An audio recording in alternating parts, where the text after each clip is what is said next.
Today we're in Stokes Bay for a slightly more relaxed lockdown bubble because we're allowed to travel now. The building you see behind me is the Alva Bank Hotel. Starting as Alva House, built about 1840, it was a private residence, and it then went through a few different changes and eventually became a hotel after spells of being an officer's mess for a flying school that was around here locally. And anyway, it's a lovely place for lunch. Autumn we came and we had some sandwiches and bits and pieces, sat in that window just over there, and the view from the window and the food is quite magnificent. So join me on the walk. And that's the view from the terrace of the hotel, right in the background. As I say, it's a lovely place for lunch. Thoroughly recommended. And it's not very expensive either, despite the hotel moniker. So let's start the walk. And we start by walking away from all that lovely seaside scenery.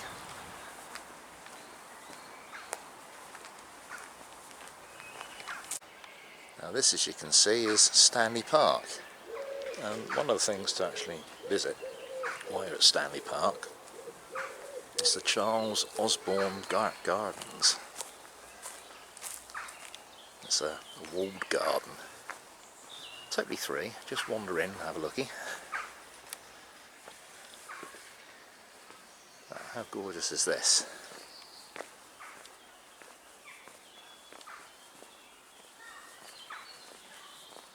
I bet a lot of you don't even know it's here. I certainly didn't before I did the walk.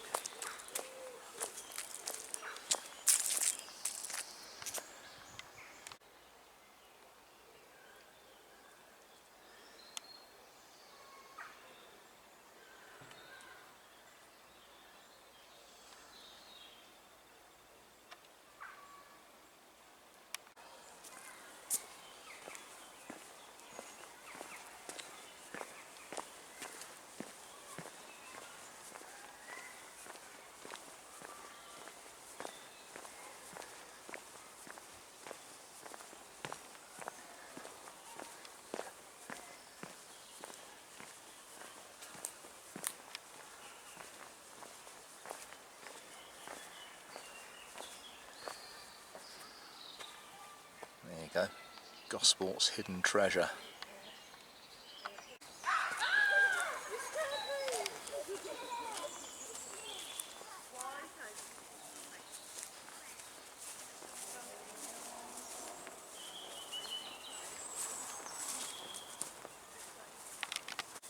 There's a path there, but I'm always attracted by the little paths through the trees.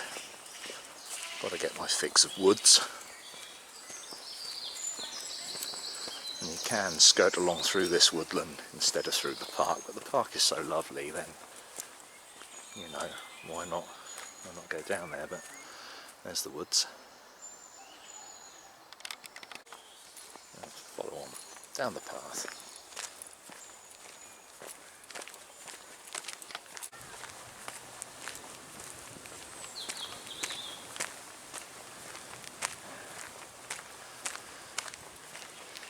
Pretty soon you emerge out of the park.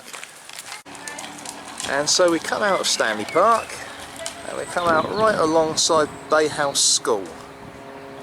It's a fairly large school just here, and we turn left to head back down towards the sea again.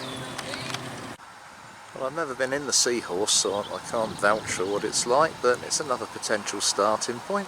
Do you want to sort of go untested?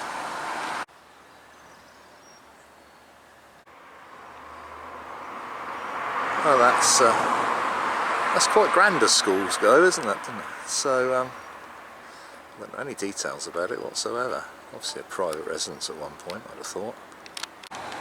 So that way lies Llyn-Solyn and the Kingfisher Caravan Park. At the roundabout here, we carry straight on back to the seafront. Well, pretty soon on the right we come to the diving museum. It's open weekends and bank holidays, May to November. And it's an interesting old building. It's one of Palmerston's follies. There's a great ring of Victorian defences all along the Solent and particularly ringing Portsmouth to protect us from the dreadful French. Thankfully we're all friends now, so they never really were used in anger apart from during the Second World War when there were sort of anti-aircraft guns and things put on them. But anyway, so this was number 2 battery, and it's nice to see a good use for it. Actually, round the corner we can take a sneak peek at some of the exhibits, even though it's not open.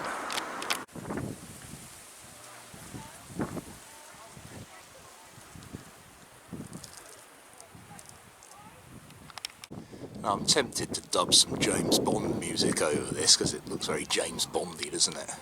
But no, the copyright police on YouTube will nab me, so you'll have to hum it in your head.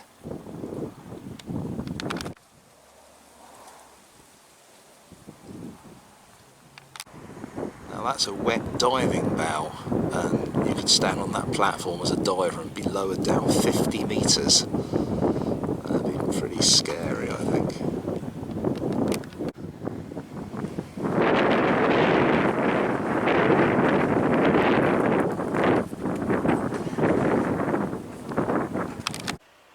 So we come away from these compression chambers, past the closed ice cream shop and the closed Bayside Cabin Cafe, and we head towards the seafront. Now, social distancing at the moment, you have to be careful with the number of people, but it's very quiet. But the reason I picked this walk is I could have walked on the grass the other side, but you don't need to today. There's lots and lots of space on the seafront. It's really good since it's such a beautiful day. Sorry for the wind noise, I'm out on a little spit. Tide's coming in, but that's Cowes in the distance on the Isle of Wight.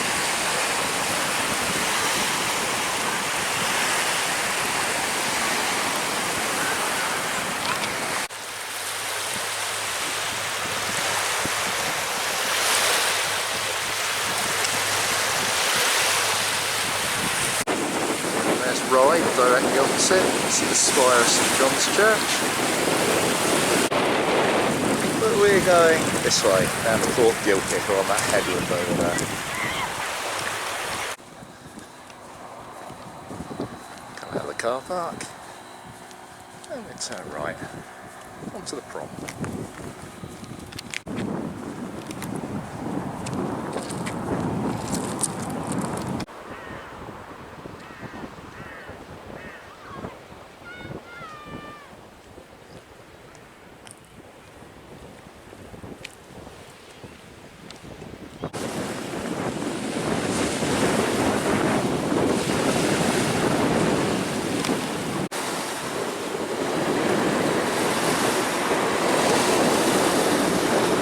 And we've done a bit of a loop. That's the entrance to the Alva bank. And we carry on.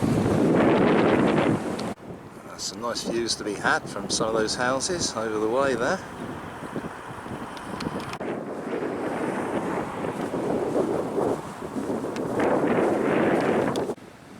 It's a crow looking for whatever pickings he can find on the beach.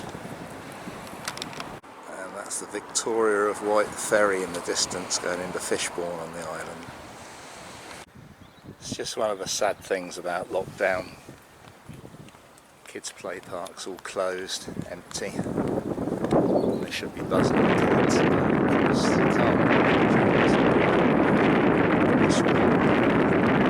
Yeah, I think if you're thinking twice about coming on a walk, there's a reason why you should.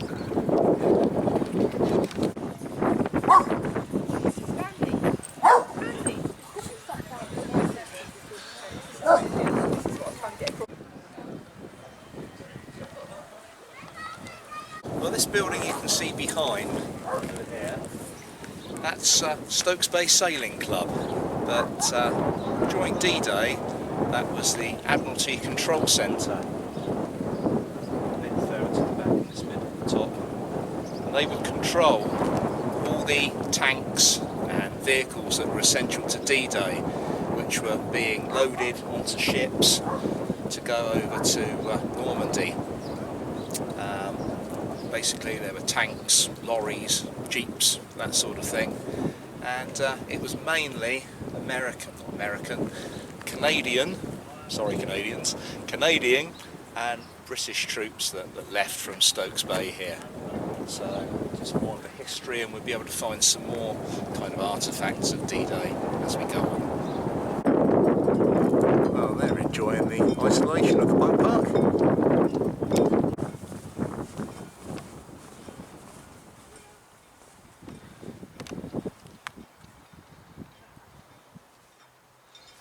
This plaque commemorates the building of the Mulberry Harbours, which were concrete caissons that they used as mobile docks over in Normandy to allow the troops to land.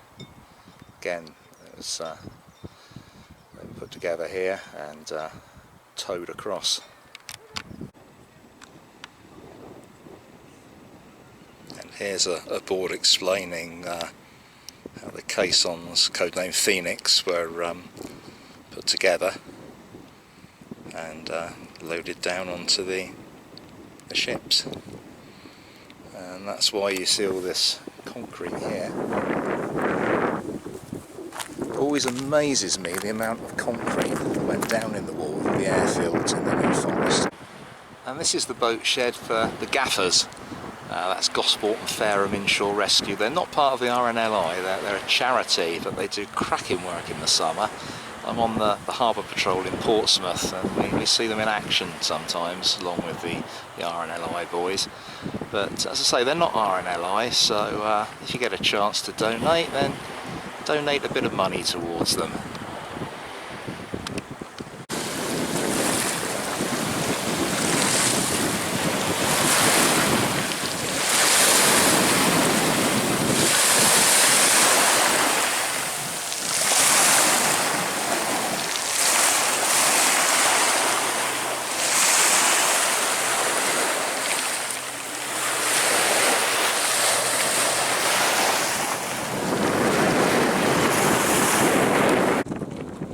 That's the end of the promenade. We're off now out onto the wild gravelly fields off towards Gilkicker in the distance.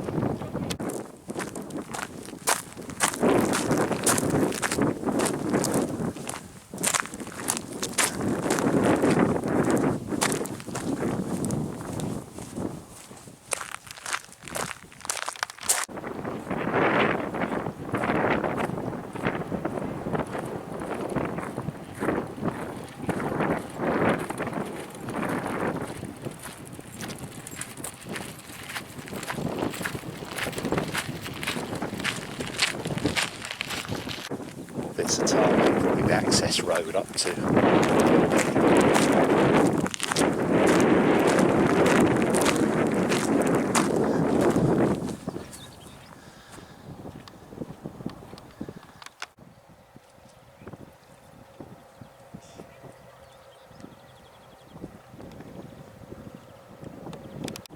And there's the Spinnaker Tower over at Gun Wharf in Portsmouth. Across the harbour, but it seems very close from here.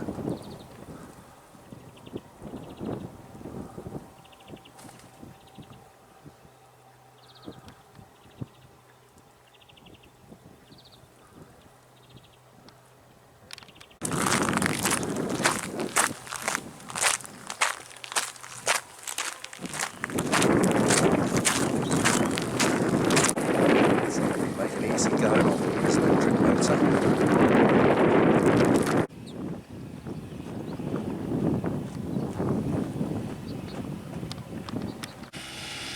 Someone's busy on the adjacent golf course.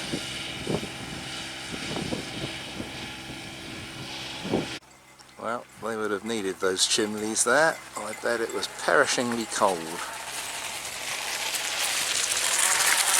during the winter months. It's Mr. Electric Motor on his bike again. So, Fort Gilkicker. Very sad sight now, no longer used by the military, and was bought by developers to turn into luxury housing, but that was years ago and nothing seems to have progressed. It was one of Palmerston's follies again, one of the chain of Victorian defences against the French. During the Second World War it had gun emplacements and things on it, and in its later years was used by the Royal Navy for signals training, because it looks out over the Solent at the other side.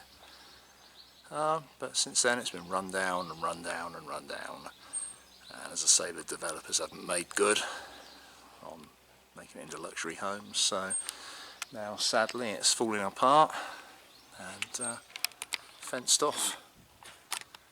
I'd love to take you inside, but don't want to be trespassing.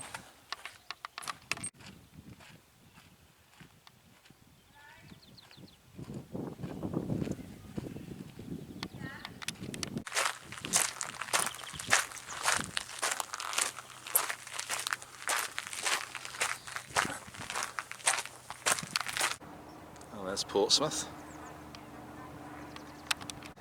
And that's Spitbank Fort over there. That's another one of Palmerston's Follies, only that one is stuck out in the middle of the sea, along with several others along the eastern Solent. There's another, I think that's No Man's Land, I'm not sure, I always get confused with the names.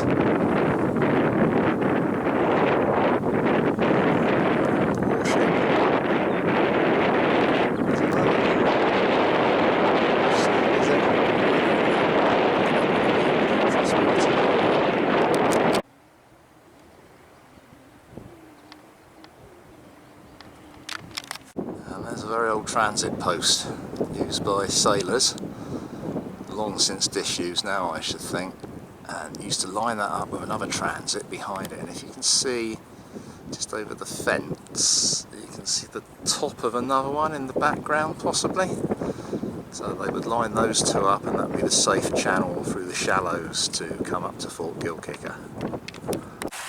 It doesn't matter when you come down here, you'll always see a couple of shags up on the pile marker there. Shags as in cormorants.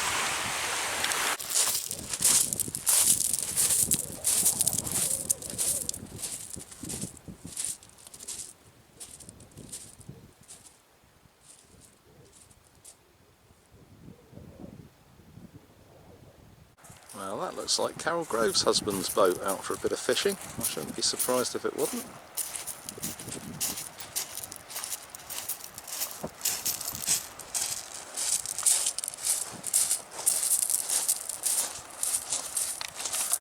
There used to be a great radar over this side of the fort. Unless I've missed it, it seems to be gone. Maybe they are making some progress with the building work. Who knows? Anyway, we carry on back the way we came now after we've looped round Gilkicker. And surprisingly, you get a different view coming this way. Only because the view was behind you on the way out, I suppose.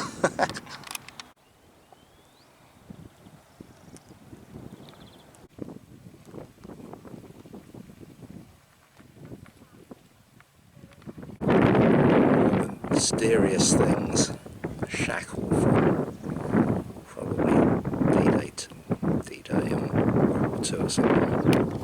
Over here, that's what it looks like the base of the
field beyond as well.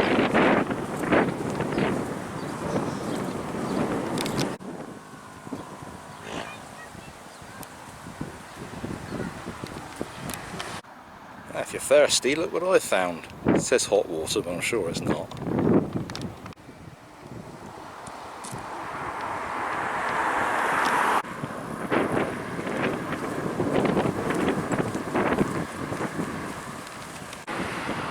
So here we are, made it back to the Alva bank. Just got to go and drive through the trees.